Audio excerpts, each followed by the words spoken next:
Artes plásticas, El espejo del alma, con Andrés Bestarmayo.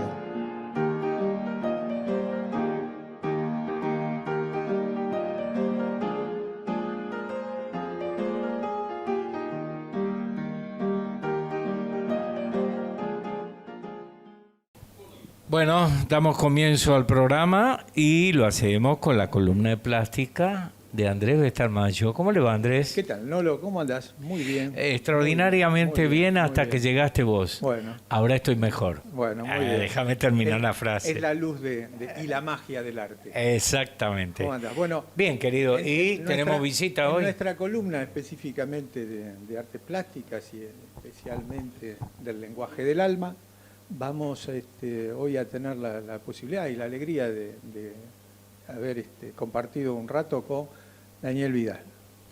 Daniel, bienvenido. Muchas gracias por aceptar esta charla. No, es un honor para mí. Gracias. Bueno, Daniel Vidal es uno de los artistas plásticos más importantes que tiene en este momento Buenos Aires, vamos a decir, pero como somos vecinos de La Boca, es una referencia con continuidad, ¿no? Desde el punto de vista de que el arte en La Boca es parte cotidiana. Nos cruzamos cuando hacemos los mandados. Entonces no hay tanto protocolo de vernos en las galerías. Y Daniel hoy tiene la posibilidad, y es un honor que hoy lo podamos llegar a tener también en nuestro programa, que está haciendo una de las exposiciones más importantes en el Museo Quinquela Martín.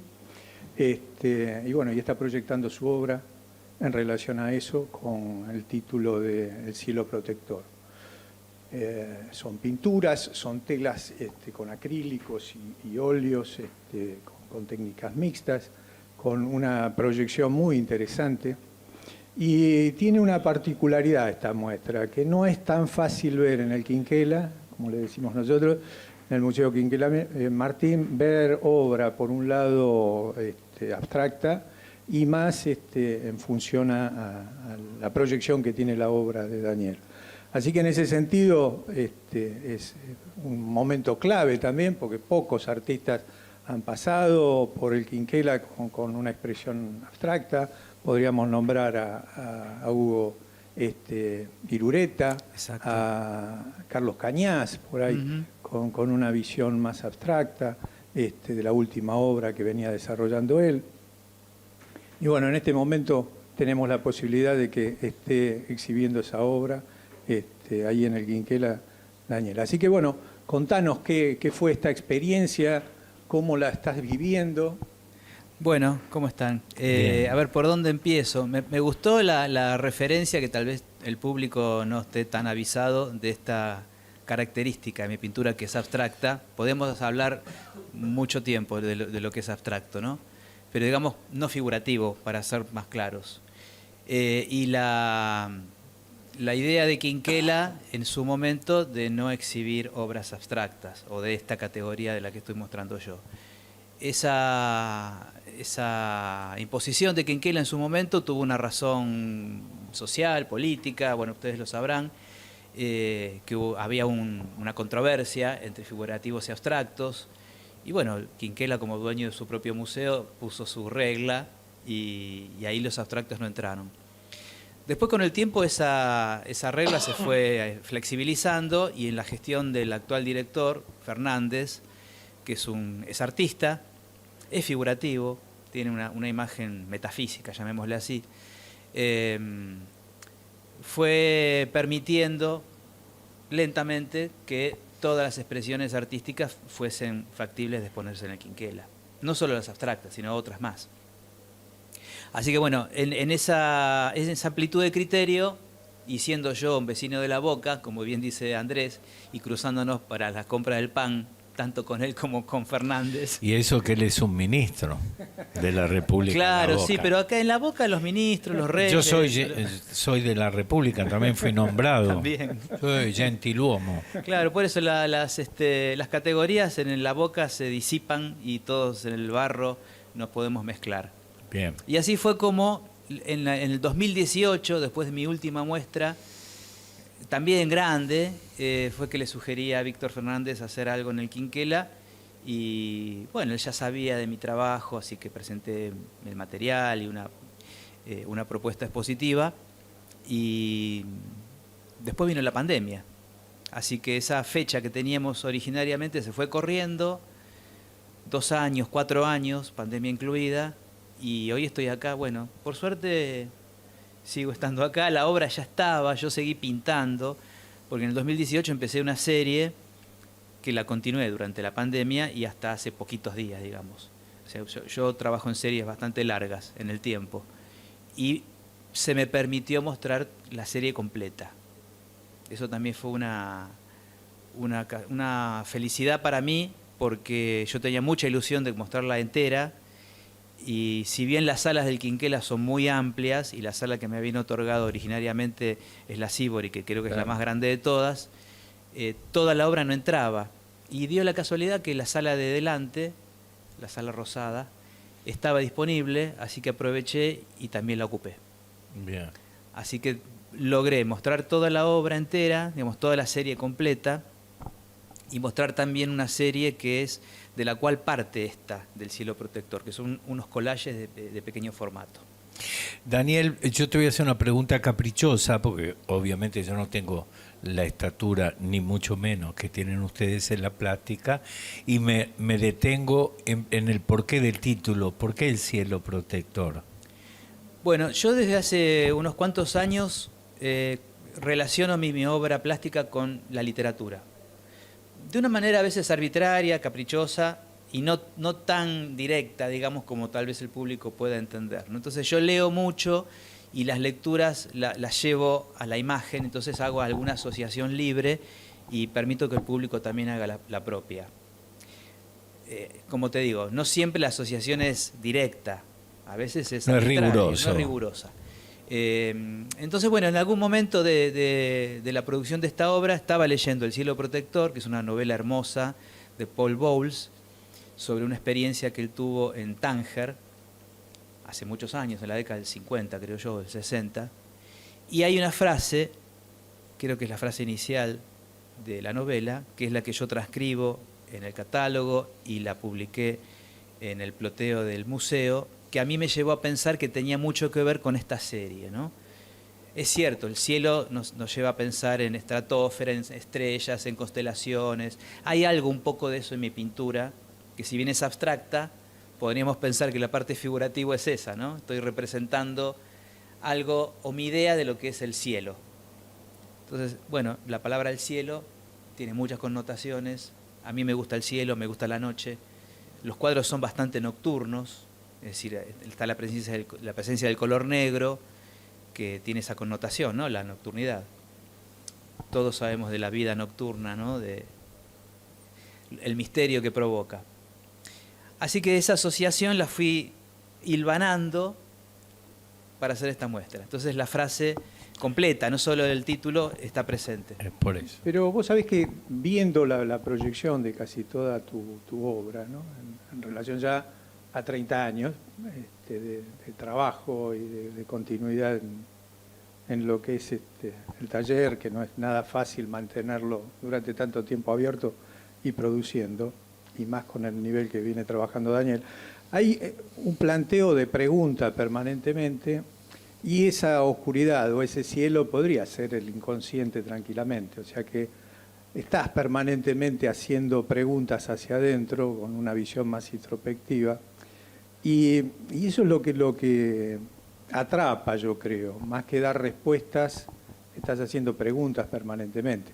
La apoyatura por ahí del título te da la libertad como cuando pones referencias abstractas, ¿no? O sea, Daniel tiene la posibilidad y el don de equilibrar algo orgánico con lo inorgánico, un planteo totalmente informal con algo racional.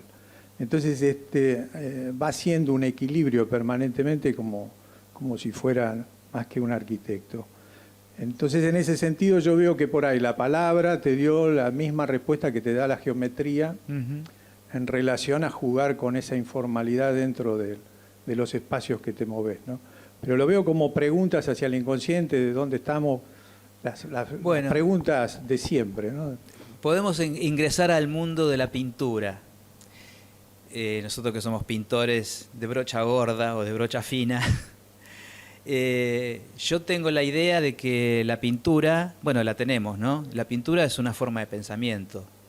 Es la forma de pensamiento del mundo occidental desde que la pintura nació hasta el día de hoy.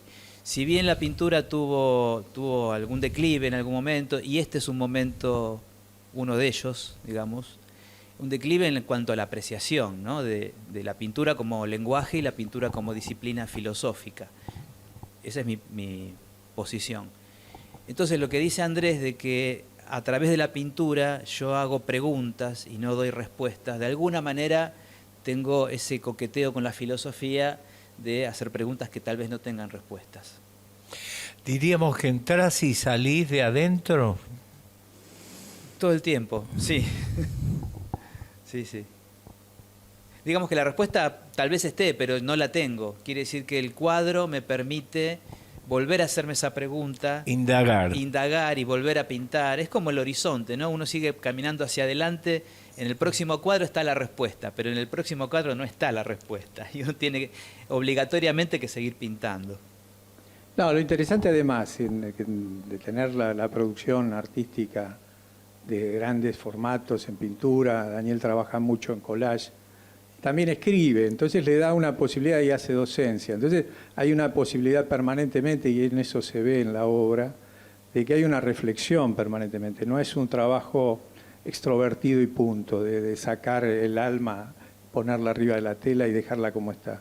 Sino, bueno, como se lo nota, perfeccionista, analista. Si van al taller van a ver que es muy pulcro, ordenado, que cada cosa está en su lugar. Casi es un taller de un grabador, podríamos decir. Más o menos. Me han criticado ese temperamento. Al contrario, los que venimos del otro lado, te digo que está fantástico.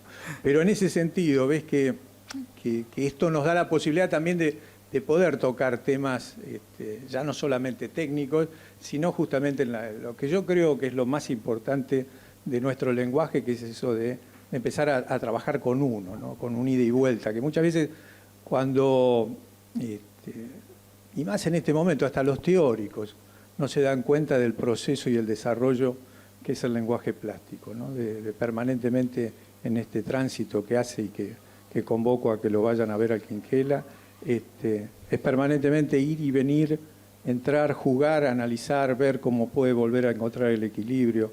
Así que en ese sentido es muy bello. Es como un tránsito incesante. Sí, eso es mérito de la curadora del museo, la puedo mencionar. Sí, por supuesto Yamila que Valeiras, que es la curadora de planta, una chica muy joven, muy talentosa, escribe muy bien. Y su idea de curaduría, que me la propuso y yo la acepté casi sin regañadientes, era justamente hacer un juego de tamaños, ¿no? Y que el espectador estuviese obligado a acercarse y alejarse todo el tiempo. Como decía Andrés, yo tengo obras muy grandes. Estas series son dípticos de 2,5 metros de ancho por 1,5 metros de alto, y hay que alejarse para poder apreciarlos. Y a la vez están los collages, que son de pequeños formatos, para los cuales hay que acercarse mucho. Entonces, le pareció que esa danza del espectador, ¿no? De alejarse y acercarse, era interesante para poder ver esa característica que también tiene el universo, ¿no? Que se replica en nosotros mismos. Lo que está arriba está abajo. No sé qué filósofo lo decía ahora. Hermes. Bueno, entonces, replicando un poquito esa idea, el espectador creo que se va a sentir tentado de hacer un recorrido de ese tipo de juego, ¿no? De Participar de una aventura sería, ¿no? más o menos, algo así. ¿Eh? Sí. Les propongo una pausa y Bueno. volvemos. Sí, cómo no. Estamos de vuelta. Bueno, no, y me gustaría hacer ya que estamos en La Boca, y generalmente La Boca está relacionada con Quinquela. Sí.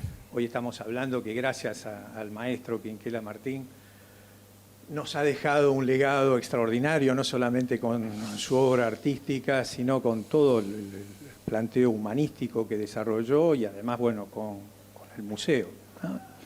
Un museo con una proyección desde el punto de vista que es el primer museo argentino con una perspectiva nacional. Y en relación a esa perspectiva, como decía Daniel antes, había razones que muchas veces hasta hoy no los podemos evitar y hay diferencias entre unos y otros y es muy difícil lograr puentes.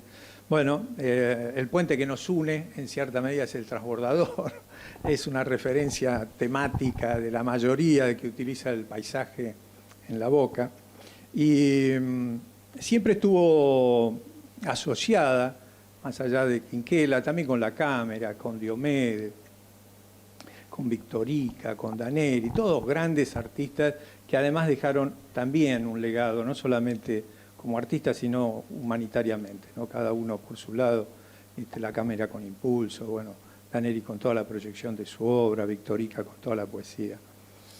Y además con la continuidad y el encadenamiento que generó en La Boca, en cierta medida, esa motivación de tener estos grandes artistas. Pero también surge este planteo que muchas veces se ve como algo extraño, que cómo ingresa la pintura abstracta en La Boca, ¿no? Y qué sentido tiene esto de hacer abstracción en La Boca. Y tenemos un legado también hermosísimo desde esa perspectiva, que generalmente no se la tiene en cuenta, que es la de Del Prete. Del Prete nace en Italia y llega a La Boca y monta su taller en La Boca. Y, como decía muy bien Daniel, en ese planteo estaban los no figurativos.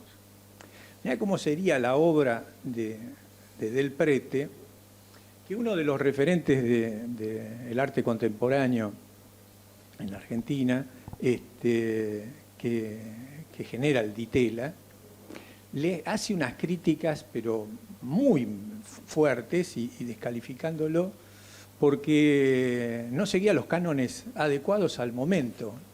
Y ese crítico era Romero Brés. Así que fíjate vos lo que sería ya para ese momento, en la década del 20, en la década del 30, la no figuración que planteaba este vecino nuestro de ahí de La Boca, que tenía su taller más para el lado de Puerto Madero, pero en referencia a donde hoy estaría La Arenera. En ese sentido, Del Prete nos genera un primer eslabón y nos da esta posibilidad. Después, mismo Del Prete va con su proyección generando una actividad muy interesante en Europa, bueno, se conecta con los grandes artistas de la no figuración y la abstracción europea, pero a la vuelta empieza a tener una actividad muy interesante, y lo traigo a colación por esto, del arte concreto. Y ahí aparece una figura que también es de La Boca, que es Lito. Lito nació en La Boca, es otro de los grandes artistas que muchas veces no está reconocido como tendría que serlo, y por ahí ya no se lo nombra tanto, pero fue un referente con Maldonado de hacer una obra que, si bien uno puede estar de acuerdo o no, en aquel momento era justamente generar un arte nuevo, generar algo que no estuviese ya en la naturaleza, un objeto en cierta medida con un diseño muy importante, generado a través de la creatividad del hombre. Entonces querían diferenciar ellos en ese sentido. En relación a esa continuidad, también estuvo Iomi, claro, con un taller con Lito ahí en La Boca, el hermano de Iomi. Y bueno, vamos a traerlo un poco más acá y vamos a decir que Hugo Ureta fue uno de los que, si bien con un eslabón más americanista y tratando de recuperar imágenes americanistas, empieza a tener todo un desarrollo. Igualmente, Lito habían pasado también por una influencia de la Escuela del Sur, de Torres García, el uruguayo, que venía con un constructivismo bastante interesante. Entonces, desde ahí esa influencia de Torres García en el Río de la Plata, pero nunca tenemos que olvidar a Del Prete en función a esta referencia y este camino que hoy está en manos, en cierta medida, de Daniel, ¿no? Hoy Daniel Vidal tiene esta responsabilidad de estar en un lugar mítico, mágico, con una referencia del arte argentino muy importante, y bueno, esta proyección en cierta medida la continúa y la continúa en forma magnífica. Así que felicitaciones por la muestra, Daniel, en ese sentido. Y bueno, y a ver qué te parece de ese recorrido que hice yo por el arte. Qué mochila te mandó encima, ¿eh? Tiró todo lo Ahora te la aguantás. Para que me la aguante. No, la verdad que me viene bien lo que acaba de contar. A mí particularmente me sucede algo con Alfredo Lito, que lo conocí personalmente. Fuimos vecinos brevemente en el barrio de la Facultad de Medicina. Yo era un pendejo, perdón por la palabra, de 20 y pico de años, y él ya era un maestro. En esa época que yo lo conocí, él estaba organizando su gran retrospectiva en el Museo Nacional de Bellas Artes. 80 y pico, 86. 80 y algo, sí. Y ahí lo conocí también, caminando por las calles de Buenos Aires, y establecí una relación muy breve porque era un hombre muy tímido, muy cerrado, introvertido.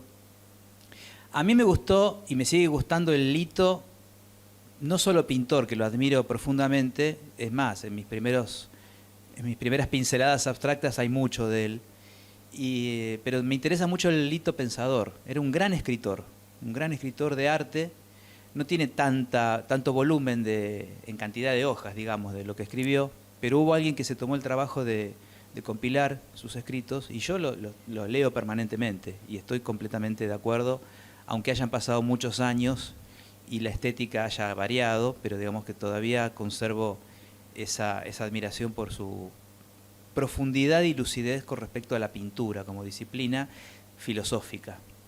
Así que... Ahora, fíjate vos que en ese momento, cuando ellos arrancan con el arte concreto, en cierta medida es un pensamiento más materialista, ¿viste? Sí. Y cuando vuelve de México, viene con un planteo, estuvo como 10 años en México trabajando en diseño también. Fue en el cambio también importante que hace México con toda la producción del Museo del Hombre, con toda la estructura de la antropología y toda la relación hacia el mundo. Se estaba por hacer el Mundial de Fútbol, entonces México quería aprovechar toda esa movida para proyectarse hacia el exterior y hacen edificios espectaculares. Se trabaja mucho en diseño para generar una imagen nueva y Lito trabajó en esa área. Y lo que me llama la atención de alguien con un pensamiento, no sé vos qué te parece esto, y lo llevamos a tu obra, de esa relación de alguien que está pensando casi con un planteo marxista, materialista, y de trabajar más en el diseño de la nueva obra que en el contexto esotérico o esencial del momento. Cuando vuelve empieza a trabajar con los tótem, empieza a hacer todo un desarrollo que estaba más relacionado con esa espiritualidad americana que con el marxismo, ¿no? Porque Lito tiene una gran crisis creativa en aquella época. Él, por lo que tengo entendido, cuando viaja a Europa, se enfrenta por primera vez con aquellos cuadros y aquellos admirados artistas como Antón Gerló, Mondrian, etcétera, y descubre que no son tan prolijos como él los había visto. Imagínense que para aquella época las reproducciones que llegaban a la Argentina eran de muy mala calidad, muy pequeño tamaño, y los abstractos argentinos, que se referenciaban mucho en la pintura abstracta europea, tenían la presunción de que era una pintura impecable. Ellos reproducen esa impecabilidad en su propia pintura, que no habían con la que no habían tenido experiencia directa todavía. Y cuando Lito conoce de primera mano aquellos cuadros, tiene una conmoción y tiene que replantearse toda su carrera de artista. Hace una especie de camino al revés, ¿no? Porque él no pasó por las escuelas de Bellas Artes. Creo que él empezó directamente siendo abstracto. No, arranca y entran en crisis por toda la movida esta que estaba pasando en la Purredón y se van de la escuela, Claro. se abandonan. Bueno, en esa crisis que él tiene, retomo, él abandona la pintura y se muda a México porque da la casualidad que la mujer era la hija del director de la editorial Nueva Visión, que era una gran editorial de diseño. Y entra como diseñador, empieza a trabajar como diseñador y, digamos, yo creo que toda la libido de la pintura la pone en el diseño en un principio, pero después, y esto lo menciona en sus escritos, él tiene la necesidad de volver a dibujar, de agarrar la carbonilla y volver a dibujar, ¿no? El gesto primitivo, sensible del hombre que toma un carbón y sobre la piedra hace el gesto inicial de la comunicación. Y ahí vuelve a pintar, o sea, vuelve el amor a la pintura, desde otro lugar, más espiritual, más personal. Él pensaba también que en la pintura concreta, y de hecho pasaba, se perdía un poco la identidad del artista. Vemos cuadros concretos de aquella época, de Lito y de otros artistas, y los confundimos. Maldonado, sí. Los confundimos, incluso por una cuestión también ideológica, ¿no? Que era un poco la idea de un arte para todos. Y él empieza a pintar intentando que exista esa impronta intransferible del artista con el trazo primigenio, ¿no? De la carbonilla. Ahí aparecen unos paisajes. Bueno, y ahora eso, en función a Daniel A Vidal, mi pintura, claro. ¿cómo lo enlazamos? Claro, no, Bueno, está, sí, está directamente ligado. Lo enlazamos con lo que dice Andrés, de que yo tengo una pintura que tiene algo de lo gestual, pero lo gestual está un poco armado y contenido por lo geométrico. Y a la vez, lo geométrico está liberado por lo gestual. Entonces, intento, algunas veces lo logro, no tantas, que lo gestual y lo racional convivan de una manera más o menos armónica sin que se desarme todo el cuadro. Menuda tarea. Sí, por eso aclaro, algunas veces sale. A veces sale, claro. No, pero además claro. mira qué interesante, ¿no? Porque cuando uno empieza a trabajar más con esta escala, vos fíjate que Daniel hoy está exponiendo en un museo con un perfil netamente nacionalista. Ujú. O sea, mantiene una historia y que es muy difícil exponer en ese lugar, porque vos tenés la convivencia de los académicos al lado. Claro. Entonces, si la obra no es buena, cuando vos salís, la distancia es mayor, porque vos tenés grandes artistas que han trabajado con un proceso académico, figurativo, ahí al lado. No es que tenés que irte a otro museo, está ahí. Más que la sala está en el fondo, por lo tanto, es la última sala que hay que atravesar. Así que en ese sentido es un espacio bromado. Pero mirá qué interesante, porque cuando yo leía todo esto, porque otra de las cosas que nosotros tenemos, como ves la cuestión de Lito, a mí me pasó mucho con los surrealistas, cuando vos veías las obras impresas, y lo veía a Magrita acá, también decía, no puede ser, porque tiene tantos errores, ¿viste? Estábamos más en un planteo superficial y técnico, no tanto en el mensaje y en el contenido de la obra. Ahora, mira qué interesante que en ese reducto de 20 y pico de cuadras haya estado este hombre, haya nacido y que se haya encontrado cerca de la Facultad de Medicina, Daniel, y que Daniel hoy tenga el taller ahí, ¿no? Y que hoy esté exponiendo en el museo con una proyección. Fíjate que esto es lo interesante, y bueno, y se lo debemos también a Víctor Fernández, en este sentido de amplitud, de reconocer, ¿entendés?, que hay otra mirada también en la Boca y que tiene su historia también importante en el lugar, ¿no? Porque ves que en ese sentido, lo que planteamos siempre acá en el programa, ¿no? Es que qué interesante sería haber hecho esta muestra con la de Lito al lado. Claro.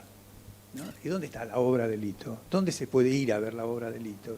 Eso tendría que tener una sala completa en el Museo Nacional de Bellas Artes, ¿no? No le tenemos que tirar toda la responsabilidad al Quinquela. Pero en el Quinquela también tendría que haber obra de Lito haciendo esta significación de que nació en ese lugar y se proyectó con esas necesidades.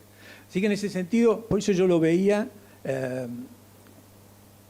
como que nosotros tenemos padres, tenemos abuelos, tenemos bisabuelos, y muchas veces juega más esto de cortarse solo y ganar el terreno por el nombre, cuando no nos damos cuenta que la fortaleza está ahí, en este recorrido que hicimos, y lo brillante de Daniel, que presenta algo nuevo, que presenta una mirada personal, con toda esa sin tradición abdicar atrás. de la fuente, sería Sí, más o menos. y la reconociendo, interpretación. como lo reconoció recién, casi no habló con él, pero la energía fue tal que transmite la pintura y el mensaje del Lito, que bueno, que hasta hoy lo tiene. Sí. permanente. Voy a sintetizar todo lo que dijo Andrés con una frase de Lito, que la tengo memorizada prácticamente. Él decía que él pintaba con toda la historia del arte en los hombros. Mirá vos. Magnífico. Ahora, che, qué bueno sería sacársela. No, bueno, la mochila de la que hablaba Nolo, ¿no? Claro. Una mochila que uno lleva con gusto. Por supuesto. No, pero en ese Es el sentido camino también, elegido, yo vos sabés que en ese sería. sentido te lo rebatiría esto. A ver. Porque vos trabajás con ese conocimiento, pero con toda la libertad. Ah, no, el momento de la pintura es ¿viste? feliz. Claro, Sí, por eso sí. te digo. Entonces, en ese sentido, muchas veces nosotros cargamos con mochila, imagínate, en estos pagos que perdimos el origen y vamos Tal cual. cargando tantas mochilas que heredamos de culpas externas y ajenas y creemos que son propias. En ese sentido, por eso digo, el disfrute de sentirte acompañado en un lugar por ahí que parece que la abstracción no estaría de acuerdo con el perfil boquense. Bueno, tenés ahí un hermano, a Guillermo MacLeod, que yo le Sí, amigo claro, también, que está en esa, el abstracto del barrio también. está con esa La pelea. perspectiva y con ese desarrollo. Así que en ese sentido, bueno, y entonces a partir de ahí, vamos a dar una vuelta más del juego. ¿Qué pasó con esto cuando vos lo viste colgado en ese lugar, con todo ese clima alrededor? ¿Cómo te sentiste vos? Para mí fue impactante ver la sala vacía, en principio, que no la había visto antes, porque siempre está llena. Claro. Al entrar en la previa, la muestra, cuando llevé los cuadros, ver la sala vacía, dije, tamaña responsabilidad también, ¿cómo voy a colgar todo esto? Porque aparte las salas tienen su impronta, ¿no? Todos lo sabemos. La Sibori tiene un color verde, esmeralda, imposible de soslayar. Y la sala anterior, que ahora no recuerdo el nombre, tiene un color rosado muy fuerte, también es imposible de soslayar. De hecho, con Yamila, la curadora, habíamos evaluado, sin la obra puesta, ni siquiera probar en esas paredes, habíamos evaluado llevar obra de más para descartar, en función de que las paredes ya hablaban mucho y podía haber algún conflicto de color. Por suerte no lo hubo. La verdad que los colegas que saben más que yo me han dicho, quédate tranquilo porque la obra se la banca. Por tamaño, porque tiene un colorido fuerte, un contraste importante, entonces las paredes... Iluminación. Y la iluminación que fue inteligentemente puesta en función de los cuadros, generando un clima de penumbra. Eso también es otro gol del museo y sus colaboradores.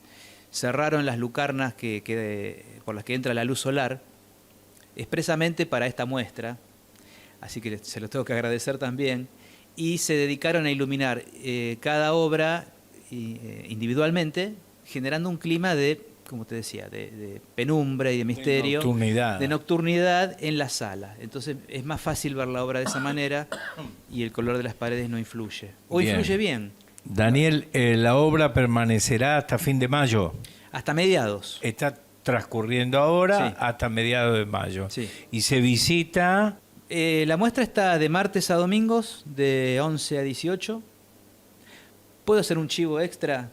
Necesitas y debes hacerlo, porque este espacio es tuyo. Bueno, te agradezco. Está exponiendo en paralelo a mi muestra la artista Patricia Indig, otra abstracta de extracción de otro tipo. Existencialista. Existencialista, con el maestro Pedro Alcaina, juntos. Ellos se exponen juntos hace muchos años y el museo también les dio un espacio. Y la muestra es muy linda y muy difícil de montar porque obra abstracta con escultura figurativa es muy difícil. Y la obra se lleva muy bien. También es mérito de la curadora del museo. Bien. Pero los invito a que cuando vayan a ver mi muestra se peguen una mirada por la muestra de Indig y Alcaina también. Bien. No, bueno, el recorrido es ese, es un poco, ahora me recordaba, era la Sala Victorica. Victorica. La Sala Victorica, que ahí ves Quinquela con mucha picardía incorporó tanto a la cámara como a Victorica con salas con su nombre como para darles y hacerles un homenaje permanente en su museo. Daniel está trabajando ahí con los espacios de collage, con sus trabajos más reducidos y se ven muy bien. Y en base a eso, con esa ida y vuelta que vos decías del baile, que nuestra querida curadora proyectó en la muestra, también eso se da en la obra grande porque sos un trabajador de los espacios, de casi además lo disfrutás eso con transparencia, con relación de veladuras, así que la gente puede acercarse al máximo a la obra y disfrutarla como en los trabajos chicos también. Eso espero. Tiene ese recorrido.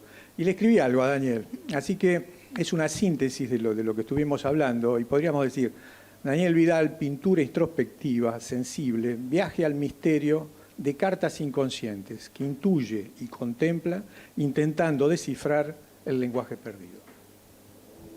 Un poeta. No se puede agregar nada. Daniel, sí, muchas gracias por esta visita. Gracias a ustedes. Bueno, ya esto está transcurriendo, así que proponerte que te vaya bien, o como decimos en el teatro, mucha mer, ya está ocurriendo. Y ha sido un gusto conocerte, no tenía el placer. Andrés, a usted no ha sido ningún Muy gusto bien. verlo, pero Muy bueno, bien. ya me acostumbré. Nos vemos. Gracias, Bueno, Andresito, suerte. hasta la Gracias. próxima. Gracias. Nos vamos.